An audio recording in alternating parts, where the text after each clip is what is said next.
Should bring up the YouTube thing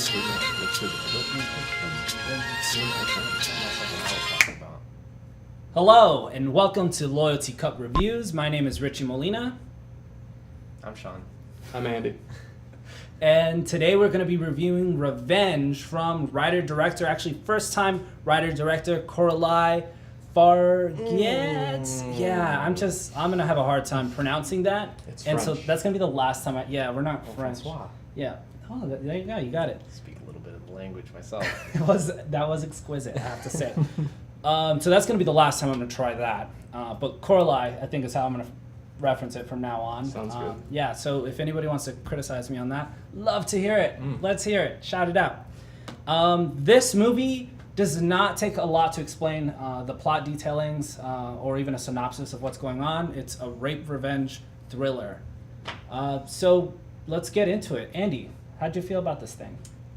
Admittedly, I was going into it a little cautious and speculative. Like, I thought I knew what it was. The title says it all. I've seen these movies before, but I was surprisingly shocked as to how well it was portrayed. It was clean. It was beautiful. You knew you were watching.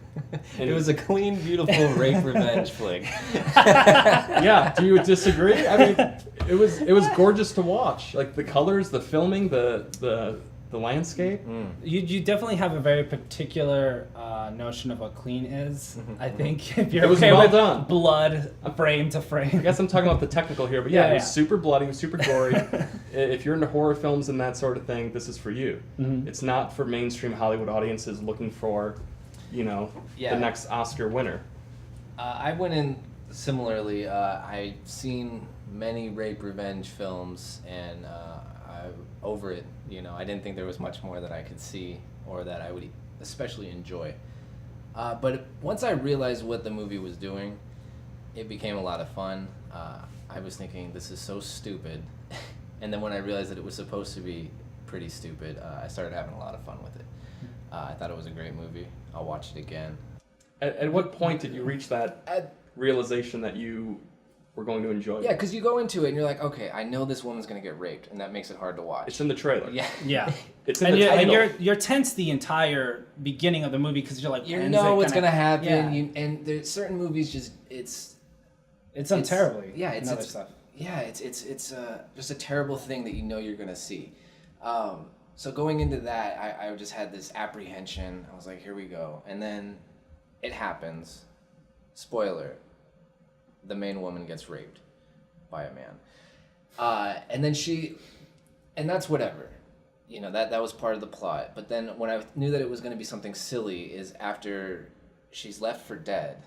And I was like, is some type of supernatural occurrence going to happen? Is she going to turn into the spirit of the desert to come track these? How is she going to survive this? And the fact is they didn't answer that at all. Yeah, I'm gonna say before we get any further, you probably said as much as you see in the trailers, but we should go into spoilers actually until we get any further. Is that okay? Right. Are you good? Okay, cool. I mean, this film, like, we all are pretty much on the same level on, so it's gonna be the most uninteresting video ever because we're just gonna talk about how much we really like this movie.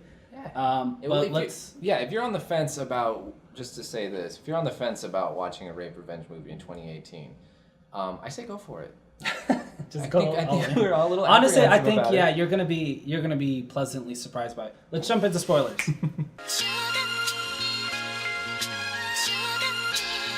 So I was apprehensive up until she survived certain death. At that point, I figured out what they were going for. I realized that this was going to be a silly action movie, high on the exploitation, high on the violence, and at that point, I strapped in. I was ready for the ride.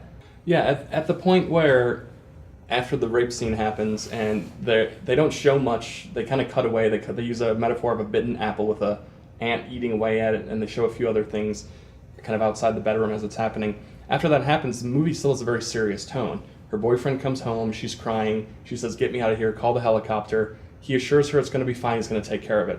It even goes as far as him saying, "Here's an amount, I wrote you a check, you're going to go to Canada, everything's going to be fine." And even makes a fake phone call to the helicopter pilot and says, "Hey, come pick us up as soon as you can." He assures her everything's going to be fine. And then there's this pivot point where he kind of gets closer and closer and just pushes her off a cliff. And so as a viewer, you're like, she just fell to her death. This movie just started. Yeah. So at that point, I think the crucial thing is she doesn't just fall to her death. She falls on a spiky, dead tree branch. Impaled. Impaled. Penetrated, left for dead. Right. Penetrated. And Once I mean, for all. and it's done in such a way that it feels, when she dies, it already looks nonsensical, and then the way that she escapes using the fire, it's stupid. But you're not sure yet if the movie is stupid. Yeah, Right, exactly. So you just think like, wow, this movie is stupid in not a good way, man. You're not sure that it's camp. That's what I'm trying to say. Once she starts moving again, you realize she's alive. Yeah. She starts reaching for what looks like to be her iPod and her headphones, but then you realize she's using her headphones to try to grab a lighter. And it seems so asinine because, like, what are you going to do with a lighter in the desert when you're impaled on a tree branch? And then she uses it to light some tinder on fire and light the tree on fire. Thus breaking from the tree, keeping the branch straight Intact, through. right? Yeah. Which I didn't realize. I mean, a whole nother, what seems like half an hour to 45 minutes goes by, and I don't realize she ends up in a cave after committing another murder, taking out one of her assailants, and she still has it in her stomach. And I think actually before the next sequence, that's when I realized the movie was a campy movie. Like, oh, of course, she's just gonna swim miles, murder this guy, like, in hand-to-hand combat, and then find a place to settle, make a fire, while still being impaled, like blood just gushing out of her. Yeah, so that's what happens. She escapes certain death. They come to, they say they'll pick her up on, when they get to her. They're still going to go do I'm talking about the men in the movie. Right. They're still going on a hunting trip. They're not going to let this get in the way.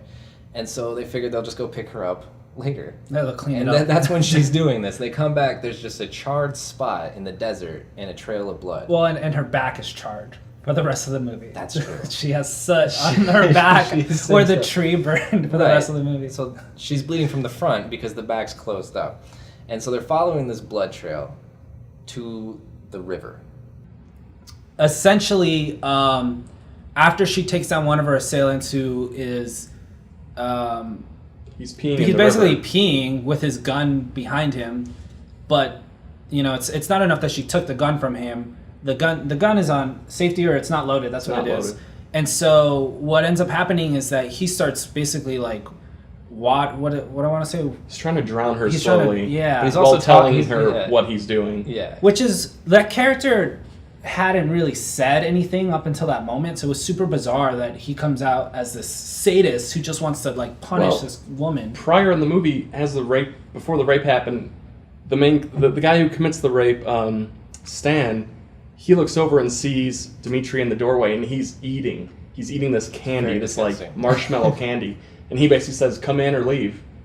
And he And just they leaves. have these close-up shots of teeth and gooey marshmallow. And the sound, it's just like, It will make you want to I'll get scream. it into the microphone just so it's like...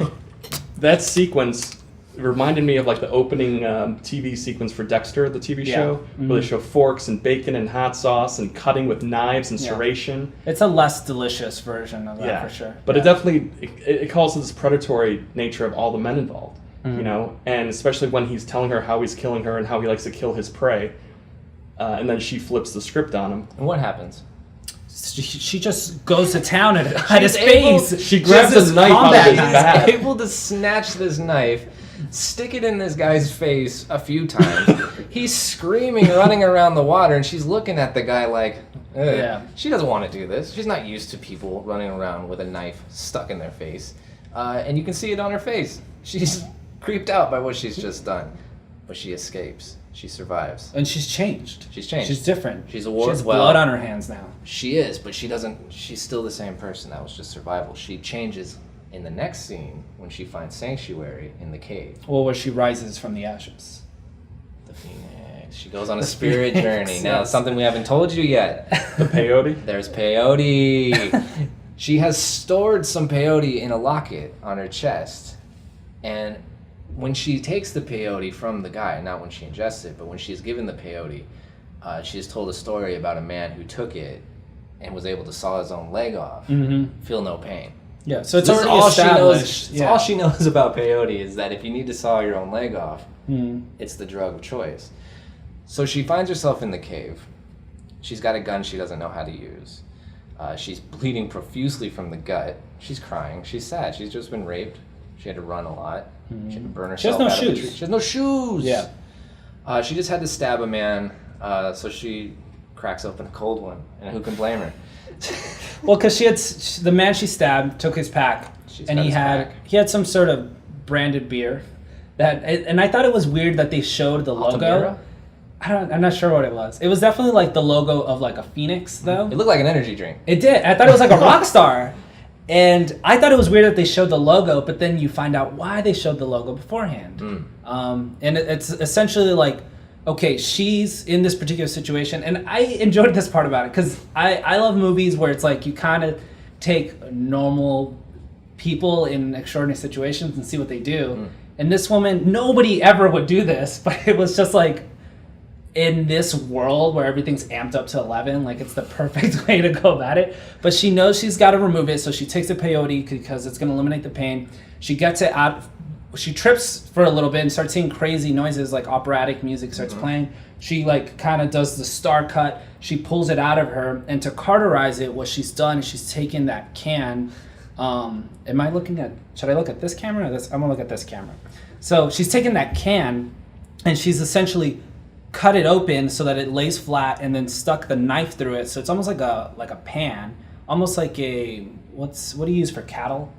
This is a brand. A cattle brand, but it's long and flat. And so to cauterize it, she heats it up on the fire and presses it over the wound until her stomach turns into hamburger meat. And she passes out. Yeah, she passes out. She passes out a lot in this movie, actually. Sleepy girl. Yeah, well, she's tired, a lot of running. And I think that scene kind of reinforces the fact that this movie is super self-aware. It knows it's an exploitation film, a revenge film. I think it's actually gonna set itself well in like horror history because of all this.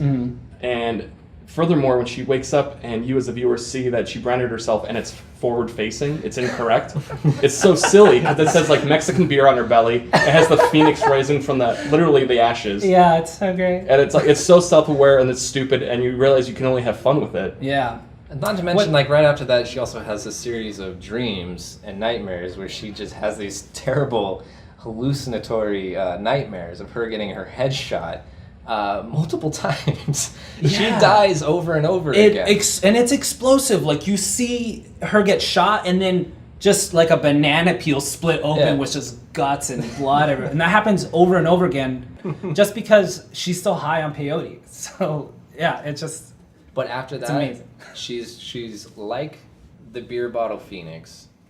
She is risen from the ashes out into the world. Well, and I think there's something to be said too about. I mean, of course, she went through a few traumatic experiences, but she lit her own fire on the tree, and then she cauterized herself. And then they had this weird metaphor of rising from the ashes in the fire.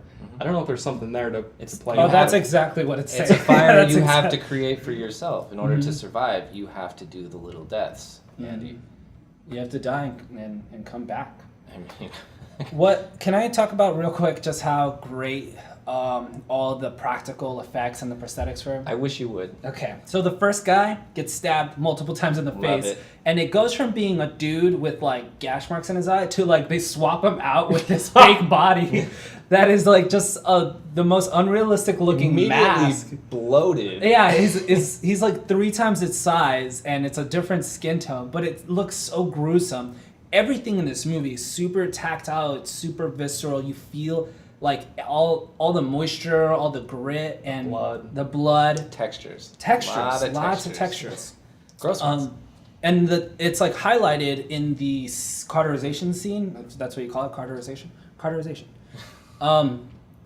Because the first shot you see of her new Phoenix logo, and it is her logo, on her stomach, is it at 100 times zoom. It looks like hamburger meat, and then it slowly zooms out. Not to mention the whole drawn-out scene of her removing the tree, of just digging into herself, and you see every inch of that thing being depenetrated. What do you call when something has penetrated you through and then has left your body?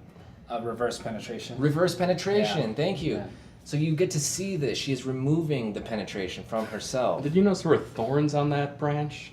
There was it wasn't smooth. There were like one or two weird thorns. It didn't matter at that Between point. that and her stabbing herself to open the wound, It was pretty it's gross. grisly.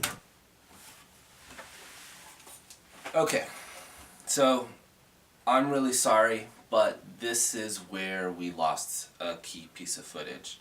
Well, actually, not quite yet. You're going to see a little bit more video, then you're just going to see it randomly cut out, and I'm going to replace that with something else. There's going to be more things to look at, but I thought the conversation was really good, so I'm just going to let it play.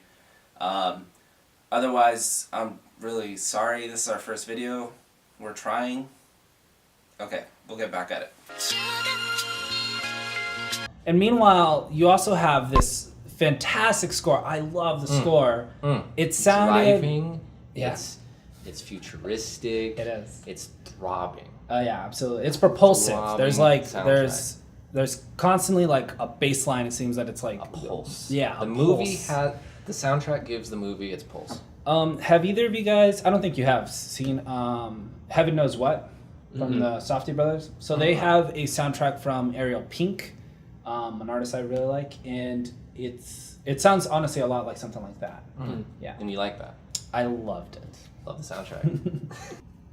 So at some point, the main character Jen had user binoculars. She spotted the guy Richard, I think, on the bike, and then she spotted Dimitri in the van or the SUV. And she somehow got to a point where she had like leverage or higher ground on them, and she was in the mountains near the SUV. And so Dimitri's driving around, and at some point his vehicle runs out of gas. So there's this very tense moment where she's hunting him.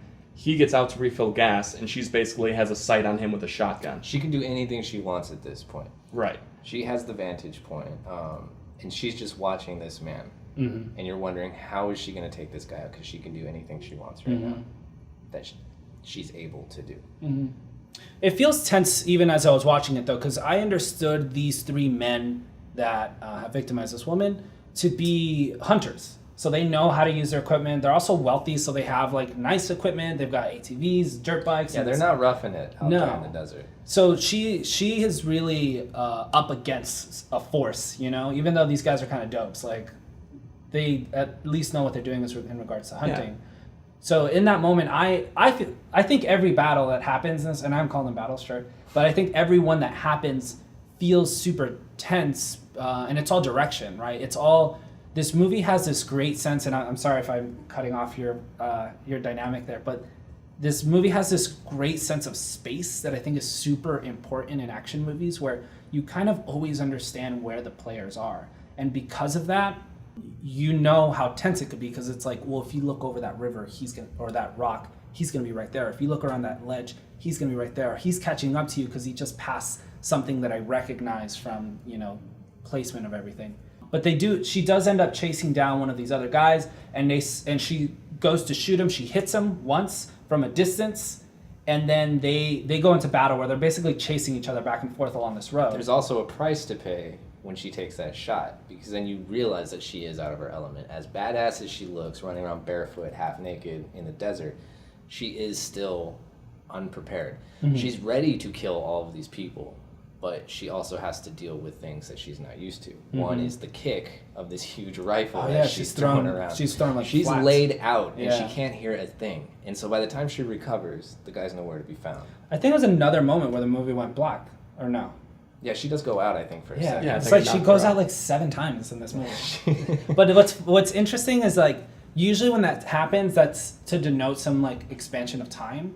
But But it she doesn't. wakes right back up in the And next she's moment. being just hassled more. Yeah. These people just take every opportunity they can just to put their hands on her. Yeah. You know what I mean? And she's at their mercy, but she finds ways to get out. So at this point, Jen took a shot with the shotgun, hits, I believe, Dimitri in the shoulder, and what she didn't anticipate is the shotgun's super high powered. There's probably some kind of hunting slug or something. Throws her back 10 feet. She gets knocked out. The camera goes black, right? And at this point, he's bleeding profusely. He starts trailing off. They cut back to her. She awakens, and they play cat and mouse in the mountains. There's kind of a little weird hunt. She now becomes the hunter and uses her tactics of following the trail of blood, kind of trying to see where they go. It's a good tactic. And again, it disappears, much like hers did previously. Yeah. He uses his sock as a tourniquet, takes his boot off, takes his sock off. The blood trail stops, and he hides in the mountains. So at this point, she's kind of at a loss, and he knows where she is. So he starts chasing her down, and she, in this moment of ingenuity, she takes this flashlight, and, you know, there's just zero likelihood that this is going to work, but it works. She smashes it against a rock, and it leaves glass on the ground in the perfect place for this gentleman as he's chasing her. Gentleman. And then this just jerk. We're not cussing on this. I'm not going to say what He I'm is a saying. jerk, though. He is a jerk. He's a meanie. He That steps guy. on this glass, and he creates what I think looks like a vaginal hole. So a little It's a gash. foot vagina. But yeah, creates this gash on his foot. It's excruciating. Actually, we went to the theater together. We didn't sit with Sean. He got there before us. But you, audible yelp. You're like, oh! It was hard to watch. Yeah, it was intense. For as many terrifying things and terrible things that happened in the movie, this scene, I was cringing in my seat. I couldn't watch it. My girlfriend who sat next to me was crawling out of her skin. I was just constantly looking between her and the film, watching how many times this guy tries to dig his finger into his bleeding flesh to get... You don't even know what he's looking for, really, because he goes so deep. Yeah, he goes way in there. And I enjoyed it. To me, it was hilarious, and I enjoyed it so much, mostly because, I mean, to me, the metaphor is there. Like, it's like she gave him his own vagina to go to town on. Yeah, he has to penetrate himself. And it's pure agony, but at the same time, there's random shots where he looks into it because he's just jabbing his so hand in his determined. foot, and he's like, He's a masochist. oh yeah, absolutely. And at some point, in total exasperation, he leans back and he wipes the sweat off his brow, but he's full of blood, so he just tints his whole face this like solid shade of blood red. It's great. It's so beautiful. So he finally does get the shard out, and his foot no longer seems to bother him at all. All he just needed to do was get that glass out, because now he's running barefoot back to the truck, using his just destroyed foot to try and start the car. Takes him a lot of effort. He gets it. He's driving down this canyon trying to take this girl out, and I think we'll leave the rest to the viewers. You know. Yeah, we don't have to go through the rest of it scene by scene, but you know, just to say that this movie, it had no business being as good as it is.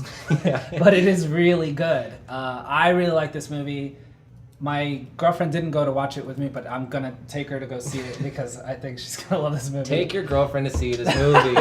It's a family film. Yeah, absolutely. And you know, and we didn't talk about, I don't think we have to dive into, but there is, if you're worried about the feminist leanings of this movie, whether or not you agree with them or you don't, or are excited by that or you aren't, I'll just say that the way that it's executed is tasteful and actually really funny by the end. Tasteful. It's not the worst word to use. It's a That's the comedy. way- It's sophisticated. It's just a feel-good movie of the year. Without going too far into it, I think there are a few cues in the movie that point more towards like power and hierarchy than specifically feminism. Yeah. Sure. It's just about rising from the ashes. And That's what it is. sometimes you have to rise from a fire that you start. Wow. And she's literally Burn the your star own of the fire. movie. Burn your own fire, guys. Despite losing one of her star earrings, like she is the hardcore protagonist, and I could see her coming back in sequels, just God. to seek revenge on To be whoever. raped again, Andy? I No. don't want to see. No, there's Don't wanna see that no scene. sequel to this movie. No, please no sequel to this movie. Make what your name is Coralie. Please make another movie. Like keep it you're so going. good at it.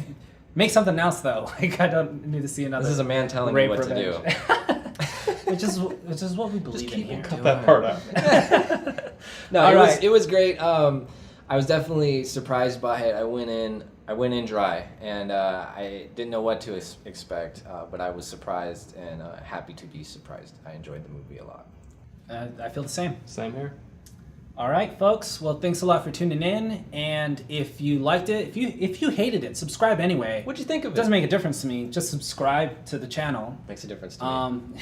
Thanks, Sean. But whether you agree or disagree with us, please comment. And that's gonna do it. We'll see you next time. We've got some more coming up.